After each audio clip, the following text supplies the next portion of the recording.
de toi. Restez là, restez là, restez là, plus près de toi. Je veux rester là, devant ta face. Je veux rester là, plus près de toi. Naumelae, Naumelae,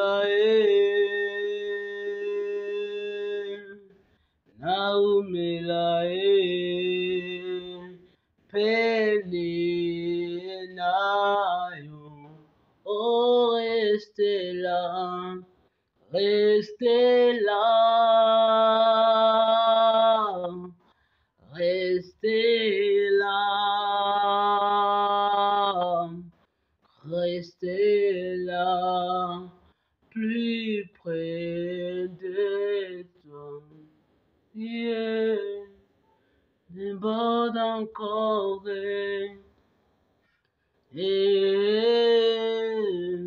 Shama, yeah. Déborde encore Shama, yeah. Agis encore, oh Shama, Shama, Shama, yeah. Opère encore,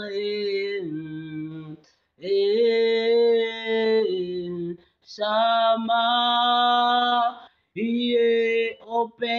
Opère encore, Shama, Shama, yeah. Agis encore, Baba, Shama, Shama, Shama, Shama, Shama, oh yeah, yeah, déborde encore, Shama, yeah, agis encore, Shama, Shama, oh Shama, Shama, Shama, Shama, Shama, Shama. Seigneur, merci. Éternel Dieu Tout-Puissant, merci pour ce moment opportun que tu viens de nous accorder. C'est pourquoi, Père, je te prie, je te recommande ce moment. Prends le contrôle de toutes choses et que ce message, que ce soit une bénédiction pour plusieurs qui vont le suivre à travers de différents réseaux sociaux. Que la puissance soit réelle. Au nom puissant de Jésus-Christ de Nazareth. Amen. Bonjour mes frères et sœurs dans le Seigneur, nous vous saluons au nom du Seigneur Jésus-Christ. Partout où vous allez nous suivre, que la paix du Seigneur soit avec vous tous. Nous sommes dans la continuité des enseignements sur le livre de l'Apocalypse et là nous étions en train de parler sur les 7 églises d'Asie mineure, les 7 lettres de Jésus-Christ aux 7 églises. Nous avions parlé des 5 églises. Nous avions parlé de l'église d'Éphèse, de l'église de Smyrne, de l'église de Pergame, de l'église de Thyatire, de l'église de Sardes. Et aujourd'hui, nous allons parler de l'église de Philadelphie. Nous vous prions d'aller suivre toutes les vidéos précédentes. Vous allez encore bien comprendre cette vidéo sur l'église de Philadelphie. Notre thème d'aujourd'hui, la lettre de Jésus-Christ à l'ange de l'église de Philadelphie. La lettre de Jésus-Christ à l'ange de l'église de Philadelphie. Voici la définition de Philadelphie. Philadelphie signifie amour fraternel. Philadelphie signifie amour fraternel. Cette ville a été fondée par un grec du nom d'Atal Philadelphie. Et c'est pour eux que ça s'appelle Philadelphie à cause d'Atal Philadelphie.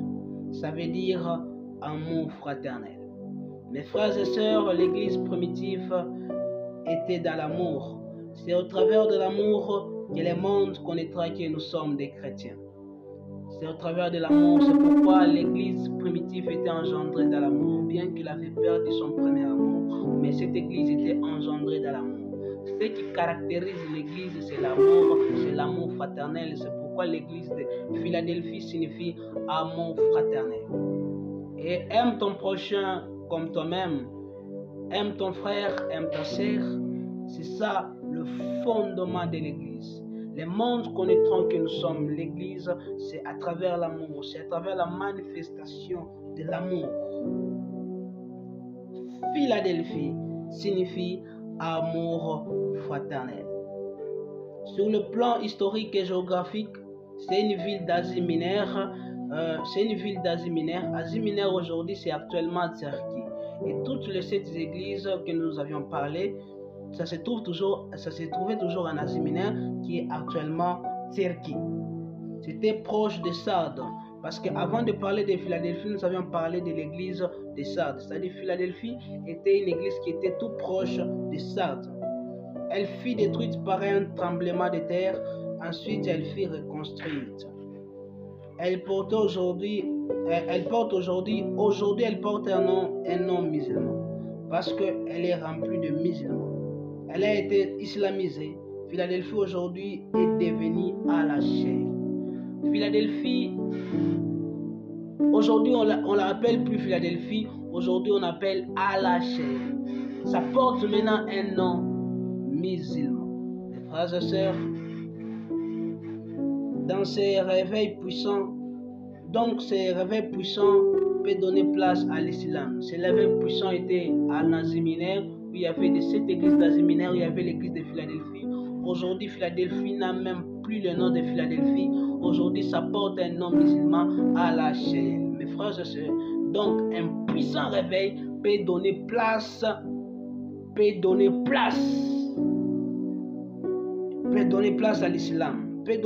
l'islam.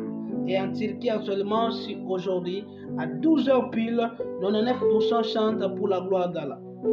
Où on parlait de cette église d'Asie mineure, mais aujourd'hui on chante pour la gloire d'Allah. Ce réveil qui était engendré en Asie mineure est détruit et aujourd'hui c'est devenu totalement islamisé. Pourquoi? Ce qui portait ce réveil après leur mort, ce réveil est parti. Donc le réveil, ce sont les hommes. Si on ne conserve pas le réveil, si ceux qui nous ont précédés avaient le réveil, mais si nous, on peut les remplacer, nous n'avons pas le réveil va partir. C'est comme ça le réveil est parti aujourd'hui en Asie mineure. Aujourd'hui en Turquie, c'est devenu vraiment islamisé. Pourquoi? Mais ce n'était pas islamisé, c'était vraiment là où il y avait le réveil, il y avait les 7 églises, mais aujourd'hui il n'y a plus ce réveil. Aujourd'hui on a donné place à l'islam. Pourquoi? Parce que des hommes qui étaient brisés, embrasés par la puissance du Saint-Esprit, ils ont été remplacés par des hommes qui sont dans le refroidissement, qui n'ont pas les réveils, et le réveil est parti. Le réveil part. Qu'est-ce qui engendre le refroidissement des réveils? C'est quand des bois morts sont remplacés par des bois vivants. C'est quand des hommes spirituels sont remplacés par des hommes charnels. C'est quand des hommes embrasés sont remplacés par des hommes, des administrateurs. C'est pourquoi, mes frères et sœurs, vous qui avez la responsabilité de remplacer les pères, vous devez conserver le réveil et d'être comme eux et plus que eux, ou sinon le réveil va mourir comme le réveil est mort en Asie mineure. Aujourd'hui, c'est devenu vraiment islamisé. Pourquoi on a donné la place à l'islam? Par manque de réveil. C'est ça mes frères, les réveils meurent lorsqu'un bois mort est remplacé par un bois vivant. Les réveils meurent lorsqu'un homme brisé est remplacé par un homme charnel. Nous avions parlé de l'église de l'Éphèse qui a perdu le premier amour. Nous avions parlé de l'église de Smyrne qui était vraiment dans la persécution. Nous avions parlé de l'église de Pergame qui était dans l'idolâtrie. Nous avions parlé de l'église de Thyatire, c'était la croissance de l'idolâtrie. Et ensuite, il y a eu une réforme qui a commencé par Martin Luther King. Nous avions parlé aussi de l'église de Sardes. C'est quand maintenant Jean Calvin est tombé dans le refroidissement dans ces églises qui étaient protestées. Et aujourd'hui, nous allons parler de la 6e église qui est l'église de Thyatire. L'église de Thyatire, c'est quand le puissant réveil qui a eu lieu au 18e siècle et jusqu'au 19e siècle. Après Jean Calvin, après Martin Luther King, il y a eu des hommes du 18e à 19e siècle que Dieu a utilisé pour un puissant mouvement de réveil. Ce mouvement de réveil a touché aux États-Unis, à Nikos, en Europe, en Angleterre, en Inde, Chine et même a touché l'Afrique. Ce n'était pas un homme, c'était un mouvement puissant de Dieu partout. C'est ça l'église de Philadelphie au 18e siècle jusqu'au 19e siècle. Il y a eu un puissant réveil partout dans le monde qui a touché les États-Unis, qui a touché beaucoup d'endroits. Et ce n'était pas même un homme, c'était beaucoup des hommes. Ce temps-là, on appelait les cris des menus comme pour réveiller l'église, afin que l'église puisse se réveiller. Et l'église vraiment était réveillée par ces hommes puissants que Dieu a utilisés puissamment, qui l'ont servi comme des anges. Et on va parler de ces hommes serviteurs, de ces puissants serviteurs de Dieu, mais qui l'ont servi comme des anges. Dans cette période, ils ont appelé ça le mouvement, le cri des minutes, c'est-à-dire le cri des minutes. Comme l'église est en train de crier, ce sont des cris pour réveiller l'église. C'est ce qu'on appelait cet endroit les cris, et ce temps on appelait ça les cris des minutes. Comme une voix qui criait à minuit afin de réveiller l'église. C'était comme une voix afin de réveiller l'église. Alors, je vais vous donner quelques noms de ces hommes qui ont bouleversé le monde, qui ont bougé le monde, qui ont servi Dieu comme des anges dans une dimension très très élevée. La première personne que je vais vous parler, on l'appelait Jonathan Edwards. Jonathan Edwards, cet homme, un jour, il devait prêcher dans la Nouvelle-Angleterre. Il a prié toute la nuit. Et qu'est-ce qu'il disait toute la nuit? Seigneur, donne-moi la Nouvelle-Angleterre, ou sinon, tue-moi. Toute la nuit, il priait, donne-moi la Nouvelle-Angleterre, ou sinon, tue-moi. C'est ce qu'il priait. Il priait toute la nuit en demandant une chose. Donne-moi la Nouvelle-Angleterre, sinon je meurs. Ce n'était pas une récitation. C'était vraiment vrai dans son cœur. Il a prié toute la nuit, Jonathan Edwards, en demandant une chose. Et il a écrit sa prédication. Il est arrivé devant la chaire. Il avait des lunettes. Son thème, c'était pécheur dans les mains de Dieu en colère. Pécheur dans les mains de Dieu en colère. Il a prié toute la nuit et il a écrit sa prédication. Pécheur dans les mains de Dieu en colère. Et cet homme, Jonathan Edwards, quand il a commencé, parce qu'il avait les lunettes, il a enlevé, quand il a commencé justement à lire ses notes, son thème, il ne criait pas, il ne vibrait pas. Lorsqu'il a commencé seulement à lire, dans la salle, le mouvement était changé.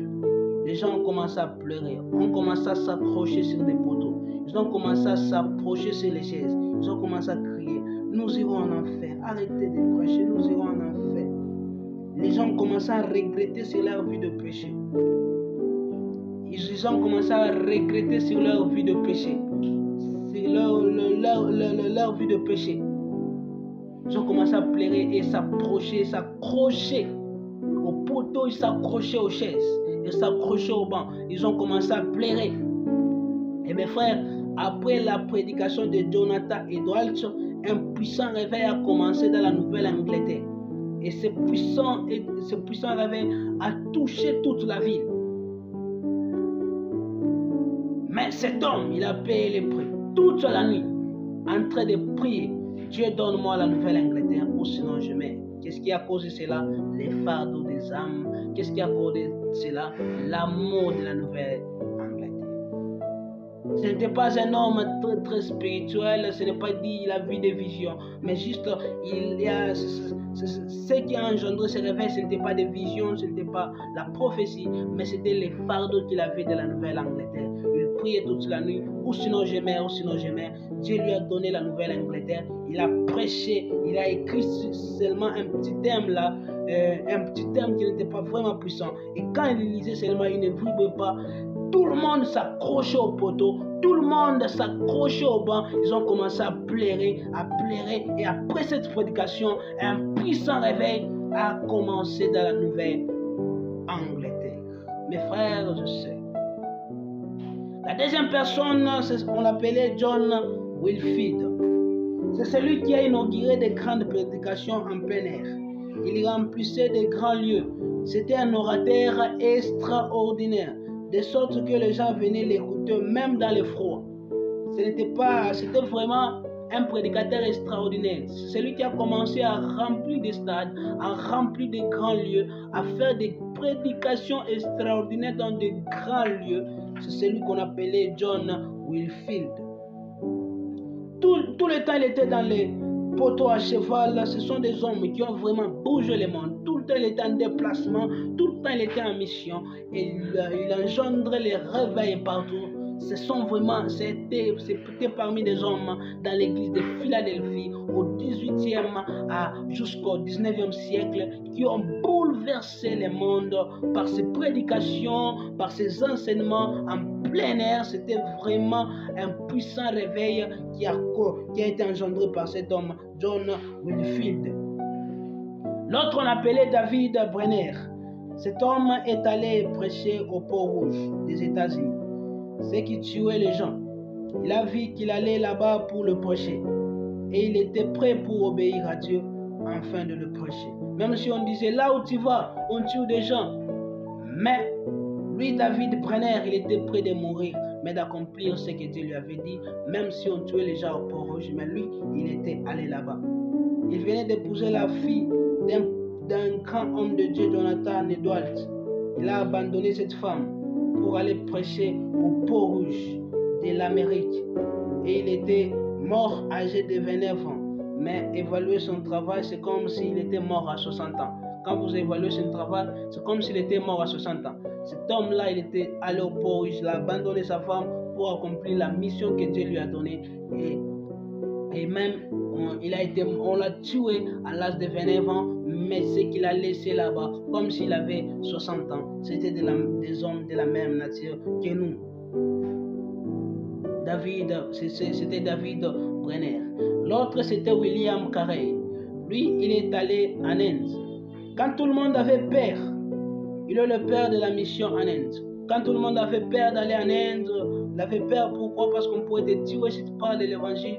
Lui, il est allé en Inde, il s'est sacrifié pour aller en Inde. Il a commencé à prêcher en Inde. Et c'est lui bien même le père de la mission en Inde. Si aujourd'hui il y a des grandes églises en Inde, c'est quelqu'un qui a payé le prix de rester avec les Indiens, c'était William Carey. William Carey, il a quitté l'Europe, il est allé s'installer là-bas pour le prêcher. Il a donné la parole de Dieu, il a prêché aux Indiens et un puissant réveil a commencé aux Indiens. Et il y a même des grandes églises en Inde. Pourquoi? C'est un homme qui a payé le prix d'aller le prêcher, William Carey. Il n'avait pas peur de la mort, il n'avait pas peur des Indiens, mais il s'est concentré pour respecter ce que Dieu disait. Et quelque chose a commencé en Inde. L'autre on appelle Itzol, le cinquième c'est Itzol Taylor. Lui il a quitté l'Angleterre, il a eu le fardeau des Chinois. Lui c'est vraiment le fardeau des Chinois. Quand on a parlé de William Carey, c'était le fardeau des Indiens. Mais quand on parle de Itzol Taylor, lui il a quitté l'Angleterre, il a eu le fardeau des Chinois. Il est allé avec sa femme et ses enfants. Ses enfants sont morts, sa femme aussi, mais il n'a pas lâché. Il avait tellement les fardeaux de Chinois qu'il a commencé même à les ressembler. C'est-à-dire, quand tu le vois comme si c'est un Chinois, mais ce n'était pas vraiment un Chinois. Pourquoi? Les fardeaux qu'il avait, les Chinois, pour le prêcher l'évangile, c'était vraiment un grand fardeau. Ces hommes seront grands au ciel, mes frères et sœurs. Pourquoi? Pour leur amour, pour leur fardeau de prêcher aux hommes. C'est ce qui engendre des grands serviteurs de Dieu. C'est le fardeau, c'est l'amour de la mission que Dieu nous donne. Et quand vous regardez Saul Taylor, il avait vraiment l'amour de l'œuvre de Dieu. Il avait vraiment le fardeau de prêcher aux Chinois, et un puissant réveil a commencé en Chine. Et quelque chose a commencé en Chine. Bien que ses enfants aient été tués, sa femme aussi a été tuée, mais lui, il a toujours persévéré pour prêcher aux Chinois. La sixième personne, c'est George Miller. Il avait fait un vœu à Dieu qu'il n'allait demander quoi que ce soit à un homme.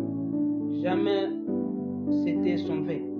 Un jour, il ouvre un orphelinat par la foi, et aucun jour est passé sans que les enfants mangent. Des hommes de la même nature que nous. Cet homme-là, il avait vraiment l'amour d'aider les hommes. Il a même ouvert un orphelinat. Et dans cet orphelinat, il a dit que je ne demanderai jamais le soutien d'un homme. Moi, j'ai commencé juste à prier, et Dieu va commencer à tirer les hommes pour nous aider, pour m'aider, afin que je puisse encore aider les autres. Et cet homme, c'était vraiment comme ça. Et un jour même, dans son orphelinat, il y avait au moins 2000 enfants dans son orphelinat. Et quand il y avait 2000 enfants, il n'y avait pas la nourriture. Il n'y avait pas la nourriture dans cette journée. Quand il n'y avait pas la nourriture dans cette journée, lui, il avait fait un vœu à l'Éternel. Il ne peut jamais demander de l'argent. Au moins, il prie et les gens commencent à lui donner de l'argent. Il a rassemblé les enfants. Quand il n'y avait pas la nourriture, il a commencé à prier avec les enfants selon le vœu qu'il avait fait à l'Éternel. Juste avant même que la prière termine, on a fait quoi? Quelqu'un a toqué, il a dit que l'Esprit de Dieu m'a poussé pour que je vienne vous bénir pour danser dans l'orphelinat. Le vœu qu'il a fait à l'Éternel, ça s'est toujours accompli. Ce sont des hommes qui étaient embrasés, brisés, déterminés. Tout ce qui a engendré cela, c'était quoi? La foi en Dieu. Une grande foi en Dieu, ça a engendré de grands miracles. Charles Spurgeon, c'est la 7e personne. On l'appelait le prince de la prédication. Cet homme avait un art oratoire. Quand il parle à son église, il était toujours rempli. Et un jour, on lui pose une question. Quel est le secret de ta prédication? Qu'est-ce qu'il dit? Le secret de ma prédication. Si moi je prêche à l'église, sous l'estrade, en dessous de mon estrade, il y a des intercesseurs qui priaient pour sa prédication. Et c'est ce qui faisait que sa prédication touchait le monde entier. C'était quoi? Son secret, c'était la prière de l'église en bas de l'estrade. C'est pourquoi, mes frères et sœurs, si vous êtes dans l'église, les intercesseurs, priez pour le culte, priez pour le prédicateur. C'est ce qui fait encore la force de la prédication. Ce qui faisait la force de la prédication de Charles Spurgeon, c'était la prière de l'église, la prière des intercesseurs qui étaient sous l'estrade, qui priaient quand ils prêchaient, et sa prédication touchait le monde entier. L'autre, on l'appelait Moody. C'est celui qui a créé l'armée d'Israël. Il a fait un grand travail et sa communauté existe jusqu'aujourd'hui. Il remplissait les terrains, mais il ne parlait pas bien cet homme. Mais il remplissait les terrains. Mais il avait une onction dans sa prédication. Mes frères et sœurs, la force de la prédication, ce n'est pas votre manière de parler. La force de la prédication, ce n'est pas votre manière de fignoler, mais la force de la prédication, c'est la puissance du Saint-Esprit, c'est la force divine qui est derrière la prédication. Et cet homme maudit, il y avait une force dans sa prédication, il y avait une puissance dans sa prédication, et c'est celui-même qui a créé l'église, l'armée d'Israël. Jonathan, la 9e personne, c'est Jonathan Gosford. Il a lu la Bible au moins 73 fois avant sa mort. Il a lu la Bible 73 fois avant sa mort. L'autre, c'est 10e personne, c'est John Wesley. C'était un homme méthodique. Et Et c'est celui qui a engendré l'église méthodiste. Quand il a engendré cette église méthodiste, ce n'est pas lui qui a donné que mon église va s'appeler méthodiste. J'étais juste dans un petit groupe, et quand j'étais dans un petit groupe, c'était vraiment des gens qui étaient vraiment méthodiques, qui étaient vraiment dans des méthodes, qui étaient vraiment dans la sérieuxité, qui étaient vraiment dans la discipline. Et les gens ont commencé à dire, vraiment ces gens sont des méthodiques. Et c'est comme ça qu'ils ont donné cette église, le méthodiste. Et il a créé une grande communauté. Jusqu'aujourd'hui, ça existe avec un grand impact dans le monde entier. C'était John Wesley. Alors je vais finir avec un homme qu'on appelait Charles Finney. Charles Finney, c'était un avocat. Et quand il s'est converti, il a trouvé l'église en train de demander le réveil, mais l'église ne s'attendait pas au réveil. Et quand l'église ne s'attendait pas au réveil, qu'est-ce que Charles Finney a fait? Charles Finney, il est allé prier pour chercher la puissance de Dieu. Et quand il priait, il a ressenti le revêtement de la puissance et la gloire de Dieu est tombée sur lui. Quand la gloire de Dieu est tombée sur lui, cet homme est devenu extraordinaire. Il a commencé à prêcher et les gens criaient. Il a commencé à prêcher et les gens pleuraient sur leur vie, les gens sautaient. Vraiment, sa prédication avait un grand impact devant les gens, tu ne peux pas comprendre. Au point où si quelqu'un arrive à la maison, il est en train de pleurer sur sa vie, on lui posait la question, on lui disait, est-ce que tu as écouté Finney? Oui, moi j'ai écouté Finney. C'est-à-dire, si tu écoutes Finney, vraiment, si tu étais dans le péché, il y aura un impact il y avait un impact dans sa prédication qui te touchait vraiment, une puissance, une autorité spirituelle. C'était Charles Finney. Quand tu lui donnes seulement les oreilles, c'était vraiment incroyable. Et ce qui a fait que beaucoup de mauvaises choses étaient fermées. Quand il passe à un endroit, il parle, il y a un puissant réveil qui commence. Quand il parle seulement, il y a quelque chose de nouvel qui commence partout où il passait. C'était des hommes de la même nature que nous, mes frères et sœurs. Est-ce que Dieu avait des préférés pour engendrer ces hommes à l'église de Philadelphie? Est-ce que Dieu les aimait trop que nous? Non, mes frères et sœurs. C'était des hommes de la même nature que nous-mêmes qui ont aimé Dieu plus que nous. C'était des hommes de la même nature que nous, mais ils avaient le fardeau des âmes plus que nous. C'était des hommes de la même nature que nous, mais ils avaient l'amour de Dieu plus que nous. Est-ce que tu aimes Dieu? Est-ce que tu as le fardeau des hommes comme ces hommes de l'église de Philadelphie, comme ces hommes du 18e siècle et 19e siècle, comme Charles Finney qui avait le fardeau des âmes? Dieu n'a pas de préféré, mes frères. Mais mes frères et sœurs, c'est nous qui n'aimons pas Dieu. Et surtout ces temps, on n'aime pas Dieu. On n'aime pas travailler pour Dieu. On n'aime pas être dans la mission. Quand on te dit va dans la mission, pour toi c'est une corvée. Quand on te dit sers Dieu, pour toi c'est tout un problème. Quand on te dit on ira à l'évangélisation, pour toi c'est un problème. Mais c'était la joie de ces hommes d'aller dans la mission, de prêcher l'évangile, d'annoncer la bonne nouvelle du royaume des cieux dans le monde. Mais aujourd'hui, on n'a plus ce fardeau. Aujourd'hui, qu'est-ce qu'on aime dans l'église? Quand on te dit tu vas voyager, là on aime. Quand il y a des séminaires de voyage, des séminaires de bénédiction, là nous sommes d'accord. Mais quand il y a des séminaires des missionnaires, là on fuit, on n'aime plus la mission, on n'aime plus évangéliser, on n'a plus les fardeaux des âmes. Et comment Dieu va nous élever si on n'a plus les fardeaux des hommes? Ce qui a engendré ce puissant réveil au temps de l'église de Philadelphie, au 18e siècle et 19e siècle, ce n'est pas dire que Dieu les avait aimés trop, mais c'est juste que ils avaient un fardeau des âmes. Ils avaient un fardeau des âmes. Ils avaient l'amour des âmes. Ils avaient l'amour des pécheurs. C'est ce qui créait le puissant réveil. C'était les fardeaux qu'ils avaient. Ce n'est pas que Dieu les aimait plus. Alors mes frères, étudions maintenant sur le plan doctrinal. Nous sommes dans le livre de Apocalypse, chapitre 3, versets 7 à 13. Apocalypse chapitre 3, versets 7 à 13. Écrit à l'ange de l'église de Philadelphie. Voici ce que dit le Saint, le véritable, celui qui a la clé de David. Celui qui a la clé de David. Celui qui ouvre et personne ne fermera. Celui qui ferme et personne n'ouvrira. Vous allez comprendre, vous allez remarquer que cette présentation de Jésus-Christ est totalement différente de toutes les autres présentations. Ici, Christ se présente comme le Saint.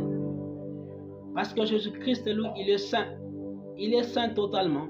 Il est saint dans son esprit. Il est saint dans son âme. Il est saint dans son corps. Il se présente comme le véritable, c'est-à-dire celui qui est dans la vérité. Et il disait quoi? En vérité, je vous le dis. Il se présente comme celui qui a la clé de David, c'est-à-dire celui qui est capable d'ouvrir et de fermer. Et ce que lui, il ouvre, personne ne peut fermer. Et ce que lui ferme, personne ne peut ouvrir. Pourquoi? Parce que c'est lui qui a la clé de David. C'est lui qui a la clé de David. C'est lui qui ouvre et personne ne fermera. C'est lui qui ferme et personne n'ouvrira. Mes frères et sœurs, cette présentation à l'église de Philadelphie nous enseigne quoi? C'est-à-dire Dieu se présente à nous en fonction de ce que nous sommes et en fonction de ce que nous serons. Quand Jésus-Christ se présente à l'église de Philadelphie comme étant saint, donc cette église aussi sera dans la sainteté. Comme il se présente à l'église de Philadelphie comme étant le véritable, donc cette église aussi sera dans la vérité. Et l'église de Philadelphie, cette église était dans la vérité, était dans la sainteté, était une église qui était vraiment dans la vérité, était dans la sainteté. Mes frères et sœurs, Dieu se présente à toi en fonction de toi et en fonction de ce que tu seras. Quand il se présente à toi comme saint, donc il va te sanctifier, même si tu n'es pas dans la sainteté. Quand il se présente à toi comme le véritable, donc tu seras véritable aussi. La manière dont Dieu se présente à toi, c'est la manière dont ta vie sera. C'est pourquoi si Dieu te donne le fardeau des grandes choses, même si tu es petit, garde ce fardeau, donc c'est ton futur. Pourquoi Dieu ne se présente pas seulement en fonction de ton présent, oui, en fonction de comme tu es, mais en fonction aussi de comment tu seras. Parce que Dieu, Jésus-Christ se présente à l'église de Philadelphie comme celui qui est saint. Et l'église de Philadelphie était sainte quand nous allons étudier. Comme le véritable. Et l'église de Philadelphie était dans la vérité. Il se présente aussi comme celui qui a la clé de David. Celui qui a la clé de David. Donc celui qui ouvre et personne ne fermera. Celui qui ferme et personne n'ouvrira.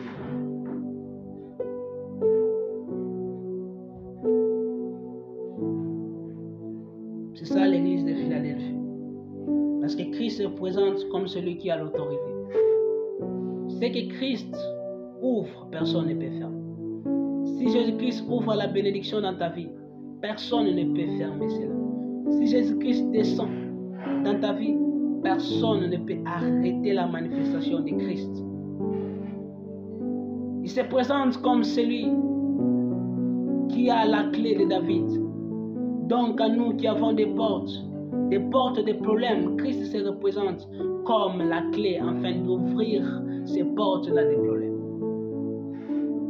Il se présente à nous en fonction de nous. Si tu es malade, il se présente comme la clé de la guérison. Si tu as le problème de finances, il se présente comme la clé de la richesse. Si tu as le problème de calomnie, il se présente comme la clé de la fortification. Si tu as des problèmes dans ta famille, il se présente comme la clé de la solution. Et Christ, il est dans la solution. Oh mes frères et sœurs, j'aimerais vous parler, j'aimerais vous dire, Christ se présente en toi en fonction de toi. C'est pourquoi toi, il faut tenir bon. Il se présente à l'église de Philadelphie comme étant saint. Et cette église était dans la sainteté. Il se présente à l'église de Philadelphie comme étant le véritable. cette église était dans la vérité. C'est pourquoi même si tu es jeune, la façon dont Dieu se révèle à toi, c'est la fonction dont il sera. C'est pourquoi quand Dieu s'est révélé à Moïse, même s'il ne savait pas parler, mais s'est révélé en lui dans une autre dimension. Dieu peut te montrer des grandes choses, mais toi tu es encore petit et tu dis quoi? Pourquoi Dieu me montre ça? C'est la façon dont il sera. C'est pourquoi mes frères et sœurs, ne négligez pas la révélation de Dieu, parce que Dieu se révèle en toi, pas seulement en fonction de ce que tu es. Il te donne un fardeau, mais tu dis, moi je suis encore, je n'ai rien. Si tu n'es pas rien, c'est lui qui va te donner ses capacités afin d'accomplir ces fardeaux. C'est pourquoi il faut accepter la révélation, la façon dont Dieu se révèle à toi en fonction de toi. Verset 8. Je connais tes œuvres. Voici, parce que tu as peu de puissance et que tu as gardé ma parole et que tu n'as pas renié mon nom, j'ai mis devant toi une porte ouverte que personne ne peut fermer. Jésus-Christ, quand il regarde l'église de Philadelphie, il dit quoi? Je connais tes œuvres. Voici parce que tu as peu de puissance. L'église de Philadelphie, c'était une église qui avait peu de puissance. C'est-à-dire c'était une église qui était faible financièrement. C'était une petite église financièrement, mais cette église avait gardé la parole de Jésus. Cette église avait gardé la parole. C'était l'église qui était faible matériellement, mais fort spirituellement. Et Christ dit quoi? Et que tu as gardé ma parole. C'était une église qui avait gardé la parole. Garder la parole, ce n'est pas avoir des carnets. Garder la parole, ce n'est pas écrire trop. Garder la parole, ce n'est pas avoir plus de connaissances. C'est l'eschatologie. C'est étudier beaucoup. Garder la parole, c'est vivre cette parole. Quand tu arrêtes de vivre l'écriture de la Bible, tu enlèves cette parole dans ta vie. Pourquoi? Parce que tu n'as pas accepté de vivre cela. Quand tu arrêtes de vivre selon la parole de Dieu, c'est-à-dire que tu n'as pas gardé la parole. Garder la parole, ce n'est pas avoir des carnets. Garder la parole, ce n'est pas avoir les Bibles, mais garder la parole, c'est vivre cette parole. Et l'église de Philadelphie, ça n'avait pas beaucoup de puissance, mais cette église avait gardé la parole. Et que tu n'as pas renié mon nom. L'église de Philadelphie n'avait pas renié le nom de Jésus. Quand nous avions parlé d'autres églises comme l'église de Pergame, c'était l'église qui avait fait introduire l'idolâtrie dans l'église, qui avait renié le nom de Jésus-Christ. Mais l'église de Philadelphie n'avait pas renié le nom de Jésus-Christ. C'est Christ qui était au centre de cette église. C'est Jésus-Christ qui dirigeait cette église. C'est Christ qui était à l'honneur dans cette église. Est-ce que c'est Christ qui est à l'honneur dans votre église? Si Christ est à l'honneur dans votre église, il est vraiment dans la joie. Et l'église de Philadelphie, il n'avait pas renié le nom de Jésus-Christ. J'ai mis devant toi une porte ouverte que personne ne peut fermer. Jésus-Christ a placé devant l'église de Philadelphie une porte ouverte que personne ne peut fermer. Si Jésus-Christ met devant toi une porte ouverte, personne ne peut fermer. Si Jésus-Christ ouvre, bénit ta vie, personne ne peut te maudire. Si Jésus-Christ te guérit, personne ne peut envoyer la maladie dans ta vie. Si Jésus-Christ t'élève, personne ne peut te rabaisser. C'est Jésus-Christ qui a mis devant l'église de Philadelphie une porte ouverte et personne ne pouvait jamais fermer cette porte.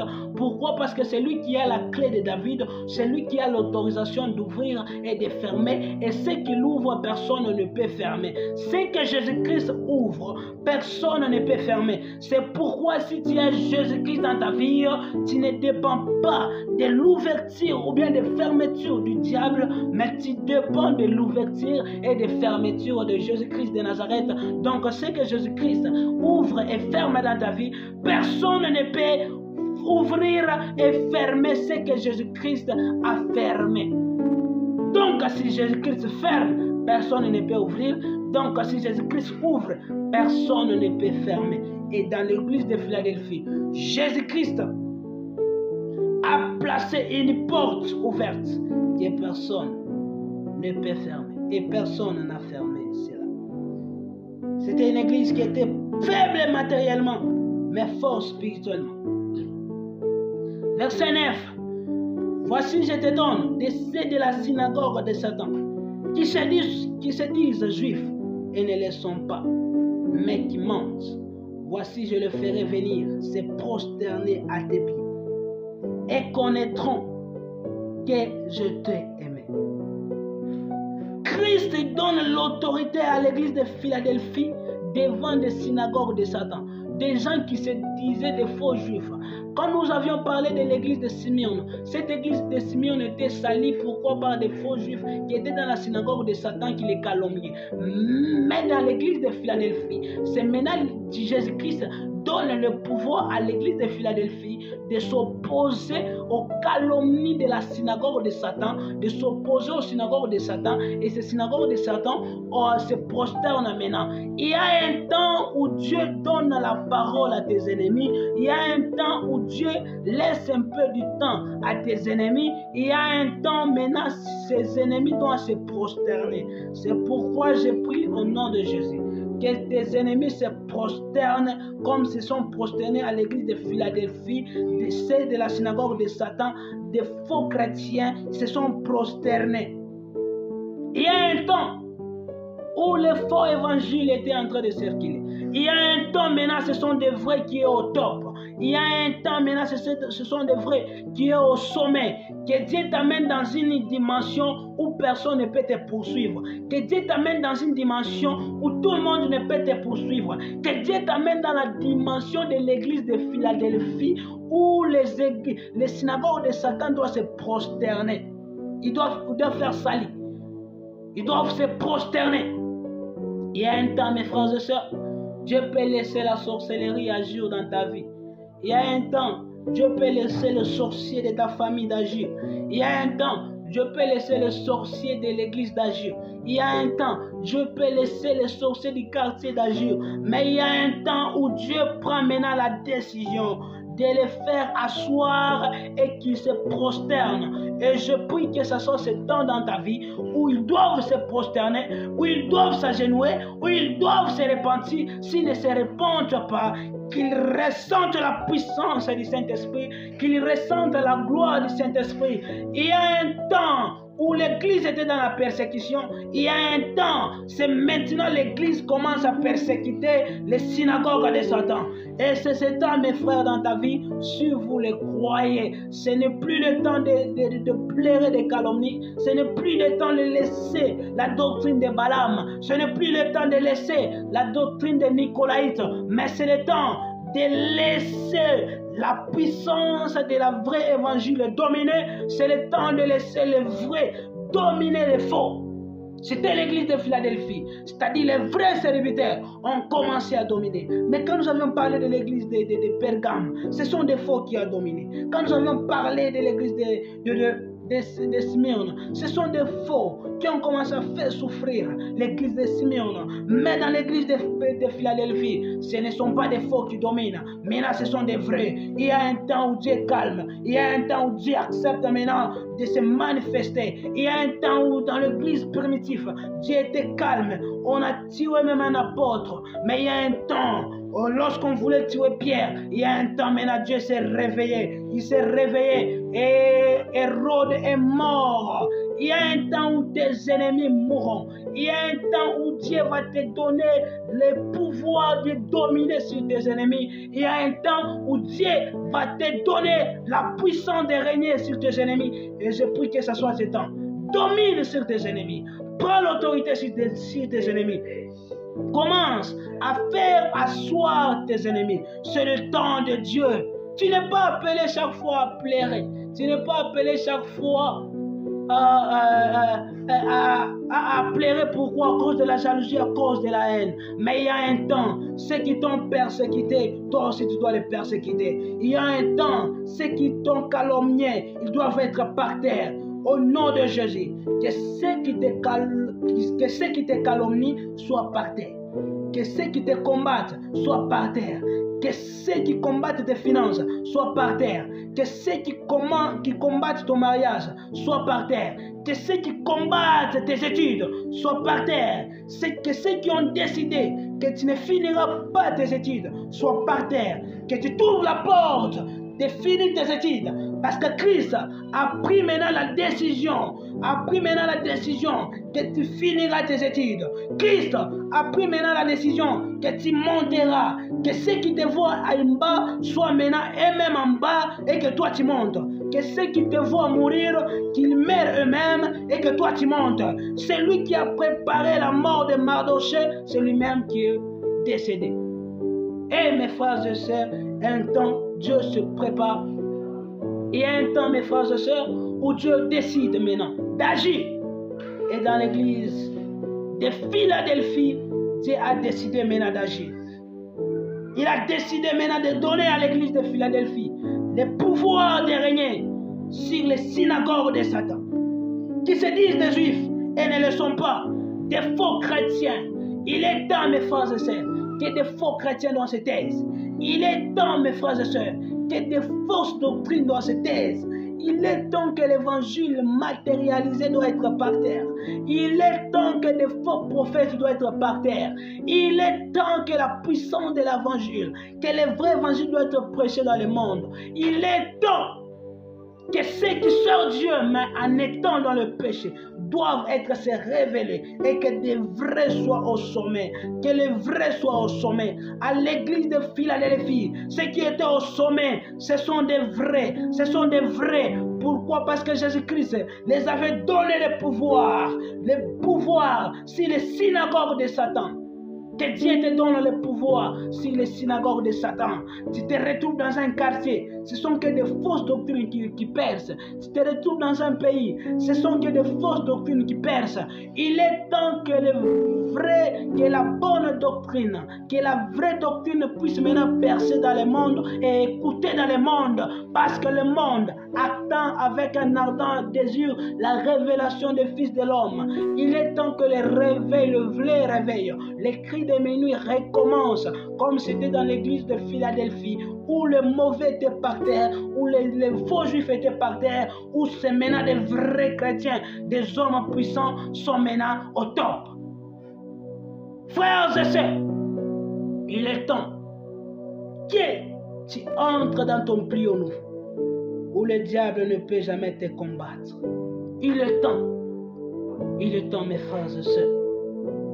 Verset 10. Parce que tu as gardé la parole de la persévérance en moi. L'église de Philadelphie, c'est une église qui avait gardé la parole de la persévérance. C'était une église qui était persévérante. C'était une église qui n'abandonnait pas. C'était une église qui était toujours attachée à Jésus. C'était une église où Jésus-Christ avait pris maintenant le poids. C'était une église qui avait gardé la parole de la persévérance. Il a dit quoi? Je te garderai aussi à l'ère de la tentation qui va venir sur le monde entier, pour éprouver les habitants de la terre. Mes frères et sœurs, ce verset 10 nous parle de la tribulation. Enoch, c'est l'enlèvement de l'église. Pourquoi? Parce que Enoch sera enlevé avant la tribulation. Mais Noé doit passer d'abord par les déluges et puis il sera enlevé. Mes frères et sœurs, le verset 10 nous parle de la tribulation. Qu'est-ce qui va se passer? Lorsque l'église sera enlevée, la promesse que Jésus-Christ donne à l'église de Philadelphie, c'est quoi? Donc, on va pas passer, on ne veut pas vivre les aventures du diable. Pourquoi? Avant que le diable commence ses aventures, l'Église d'abord doit être enlevée. C'est pourquoi, mes frères et sœurs, il n'y aura pas l'apparition de l'Antichrist avant l'enlèvement de l'Église. L'Église doit d'abord être enlevée et ensuite le diable va commencer ses aventures. Donc l'Église ne peut pas vivre les aventures du diable. C'est pourquoi l'Église est représentée comme Enoch. Pourquoi? Parce que Enoch, lui, il est enlevé avant les déluges et ensuite vient maintenant quoi? Noé. Noé, lui, il doit d'abord passer par les déluges et ensuite il sera enlevé. C'est pourquoi toi, tu ne passeras pas les aventures du diable. Quand le diable va commencer à faire ses aventures, il va se déguiser à l'ange de l'Église, à l'ange de lumière. Toi, tu ne vivras pas cela. Quand il va commencer à tuer les gens, quand il va commencer à persécuter les gens, quand il va commencer à imposer aux hommes la marque de la bête, ça, ce n'est pas une promesse de l'Église. C'est pourquoi Jésus-Christ dit quoi? Jésus-Christ dit quoi à l'Église qui était réveillée? Il dit qu'il va, c'est-à-dire, il va l'épargner à la tribulation, c'est-à-dire il va l'épargner à la grande tentation qui va arriver bientôt pour éprouver les habitants de la terre. C'est-à-dire ceux qui vont passer à cela, ce sont des faux chrétiens et aussi des juifs qui refusent Jésus-Christ. Ils vont passer par là, ils seront éprouvés afin qu'ils reviennent encore à Jésus-Christ, parce que c'est celui qui est la pierre angulaire. Si tu rejettes Jésus-Christ, si tu te rejettes toi-même, tu dois retourner à Jésus-Christ. Mais l'église de Philadelphie, parce qu'il a gardé la parole, parce qu'il était dans la persévérance, parce qu'il a aimé Jésus-Christ, et quelle est la promesse? Il dit, il ne peut pas passer dans la tribulation. Tu ne passeras pas dans la tribulation. L'église n'est pas appelée à passer dans la tribulation. Pourquoi? Parce que l'église n'est pas appelée à vivre la colère de l'Antichrist, mais l'église est appelée à vivre la joie du Maître. Donc, lorsque il y aura des personnes qui commenceront à souffrir dans la tribulation, nous serons en joie avec Jésus-Christ. Nous serons enlevés avec lui et il va nous ramener chez son Père. Et il va nous ramener chez son Père. Et maintenant, il y aura encore d'autres personnes qui commenceront à souffrir ici. Tu ne vivras pas les aventures du diable, mais tu seras épargné, tu seras loin de ces aventures. C'est ça la promesse que Jésus-Christ donne à l'église de Philadelphie. Et c'est ça ta promesse. Si tu marches avec Dieu, si tu gardes la parole, si tu suis ce que Dieu te dit, tu seras enlevé et tu ne vivras pas la tribulation. Mais si tu ne gardes pas la parole, garder la parole comme nous avions dit, c'est vivre selon la parole. Ce n'est pas avoir seulement les carnets, ce n'est pas avoir seulement des bibles de chaque langue, mais c'est de vivre selon la parole de Dieu. C'est de vivre dans la sainteté, c'est d'obéir à la parole. Et si tu obéis à la parole, mes frères et sœurs, tu seras enlevé avant la tribulation, parce que tu n'es pas appelé à vivre la tribulation, mais tu es appelé à vivre la joie du Maître par l'enlèvement de l'Église, parce que Christ revient pour enlever l'épouse, et ceux qui vont rester, ils vivront la colère de l'Antichrist, ils vivront les aventures de l'Antichrist, et nous l'église, nous ne vivrons pas cela. C'est pourquoi refuse de rater l'enlèvement, refuse de rater l'enlèvement, parce que rater l'enlèvement, c'est être dans les couloirs de l'enfer, parce que ça ne sera pas difficile de refuser la domination de l'Antichrist au temps de la tribulation, parce qu'il aura tout le pouvoir, il aura l'autorité pour faire souffrir les peuples. Alors si tu rates l'enlèvement, mes frères et sœurs, tu es directement dans le couloir de l'enfer. Ne ratez jamais l'enlèvement. Refuse de rater l'enlèvement. Refuse d'aller en enfer. Refuse de rater la nouvelle Jérusalem, parce que c'est ce qui compte beaucoup, c'est ta vie éternelle. Ne jouez pas avec ta vie éternelle, parce que rater l'enlèvement, c'est jouer avec ta vie éternelle. Ça ne sera pas facile de résister devant l'Antichrist, mes frères et sœurs, parce qu'il aura tout le pouvoir. Mais mes frères et sœurs, je vous prie d'être enlevés. Et c'est ça la promesse. Si tu gardes la parole, tu seras enlevé. Celui qui garde la parole, c'est celui qui garde la bonne doctrine, il sera enlevé. Je viens bientôt.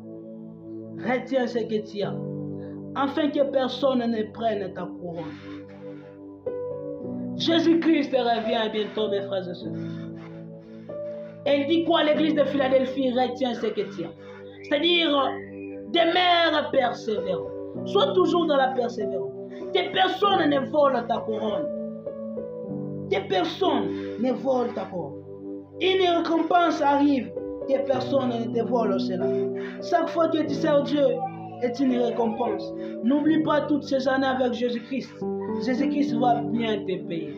N'oublie pas et n'oubliez jamais. Il y a des gens qui servent Dieu toute leur vie. Ils arrivent à la fin, ils se fatiguent. Et puis